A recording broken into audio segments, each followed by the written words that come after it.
one question I get almost all the time is that it's not risky for you to drive a Tesla for hours or maybe go out of state.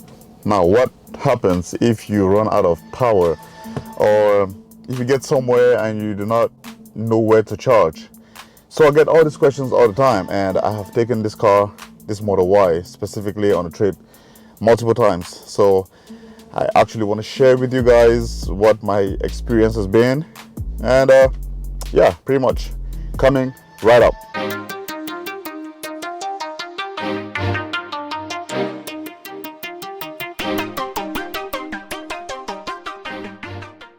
So driving an electric car is pretty much like the same like driving any other car. I know the part that really scares a lot of people is because electric cars have their own charging stations, and people kind of freak out, as opposed to, like, regular gasoline cars where you have gas stations almost everywhere. So the first time I took this car on a trip, it was a 5-hour trip, and I was also nervous, a little bit nervous. Okay, what happens? But you need to start something. But I just realized that what I actually thought about the car is completely different. The first thing I would like to say is that Tesla has charging stations all over the United States, and they just work like like gas stations, where you run out of gas, you just go to the gas station and you refill. Even though the charging stations, they are not too many like gas stations, but they can pretty much sustain your driving here in the United States. I don't know about Europe, but to the best of my knowledge, they have charging stations almost all over. So the first time I went for this 5-hour trip, I was kind of nervous. So the first thing I did was, okay, I had to put in my address on the map, and just to find out, okay, what is the map actually telling me. So I realized that after I put in my destination, anywhere that I had to stop to charge was already plotted out on the graph. So which pretty much means that you can drive the entire United States with your Tesla with pretty much no fear. So for a 5-hour trip on a regular gasoline car, with a Tesla, it's probably going to take about, give or take, probably going to give it about a 6-hour drive. And the reason is because you have to stop and charge. So it takes a little bit longer to charge, as opposed to putting fuel in your car. That is going to take like maybe 5 or 10 minutes for you to put fuel or gas in your car. But with the Tesla, you have to stop and charge. So in my own case, I had to stop and charge for about 20 minutes. So when it plots out the graph for you, it's going to tell you, hey, you're going to stop over here, you're going to charge for maybe 15, 20 or 30 minutes or 40 minutes. Then from there, you're going to drive again and stop in this location. So it pretty much just plots the entire trip for you. But the other thing I also realized was that as you're driving, if the car tells you to drive within a specific speed limit in order to get to your destination at a particular battery level, if you drive above the speed limit, if it says, for example, you need to be driving at 70 miles per hour and you're driving at like 80 miles per hour. So one thing I realized was that you consume more when you're driving faster. So which means that if you were to drive, for example, like 3 hours before charging, you might end up driving maybe 2 hours, 30 minutes before charging. So as you're driving, the map is being updated. It updates you with your battery level and the battery level at which you're gonna be at when you get to your destination or when you get to your next charging stations.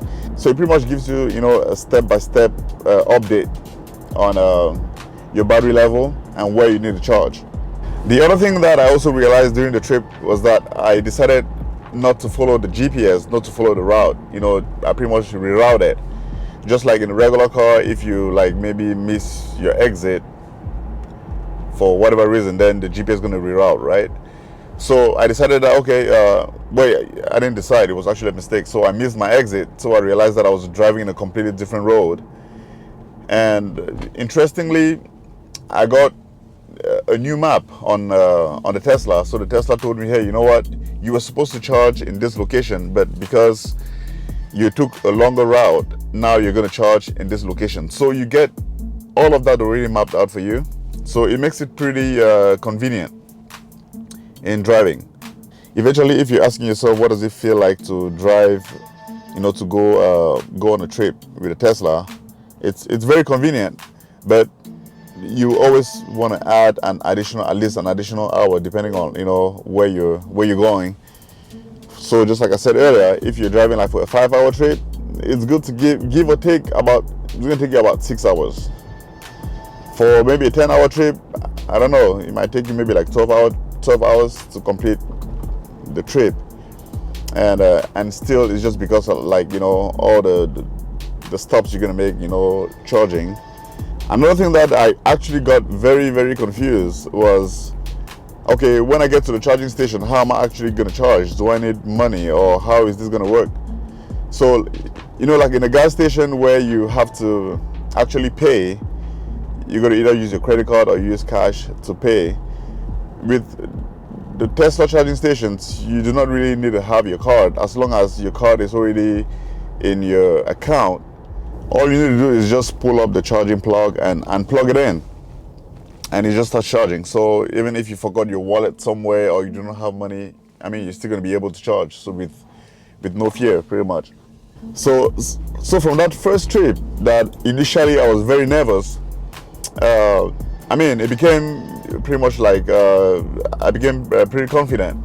So when I'm taking a Tesla for a trip, I feel pretty confident that I'm going to get to my destination with pretty much no fear. Just like right now, I'm still on another trip, and it's pretty convenient. That is pretty much my take on that. Another thing I realized was where Tesla actually put their charging stations, it's usually within the city, and for the most part, it's closer to shopping centers or restaurants.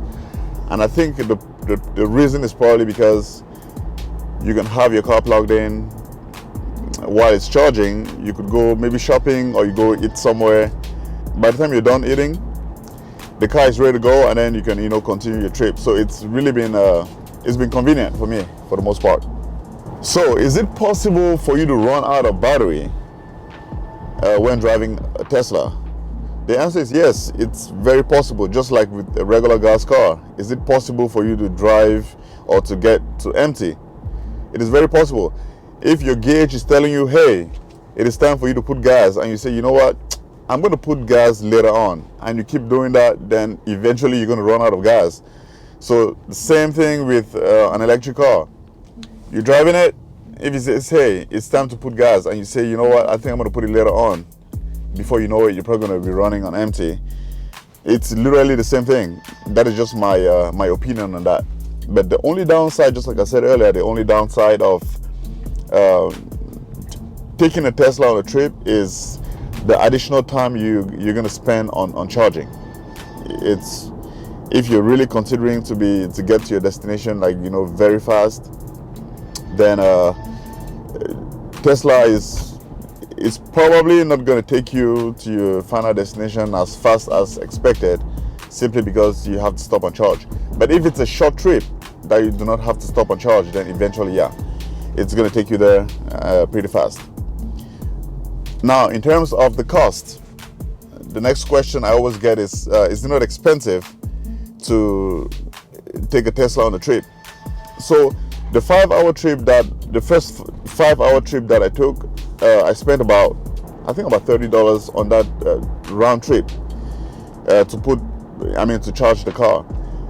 But for a gas car, it would have taken about, I would say, maybe about $70 to $80 for a gas car.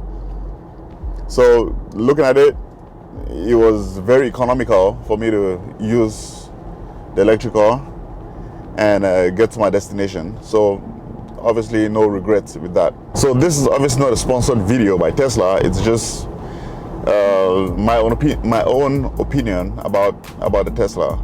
Saving wise, it was very huge for me to save a lot of money on that for that trip.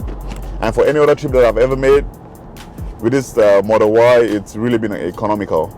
Could always be better, right? So if there's one thing I would recommend that Tesla does is have more charging stations, and let the charging stations actually even be faster. Right now they're really fast, but I mean, it doesn't hurt for it to be faster. I know a lot of users who want to get to their charging station and then plug it in a couple of minutes and they're ready to roll out, instead of, you know, staying for a long time. So that could be, you know, if I were to give my own opinion or recommendation on what Tesla could do, is, you know, improve on their charging systems and have more charging stations. That's really going to be better. Okay, ladies and gentlemen, I hope you guys enjoyed this video. And I mean, one way you can always support the channel is by subscribing to the channel and giving the video a thumbs up. Meanwhile, I'll see you guys in the next video. I gotta continue my trip. See ya.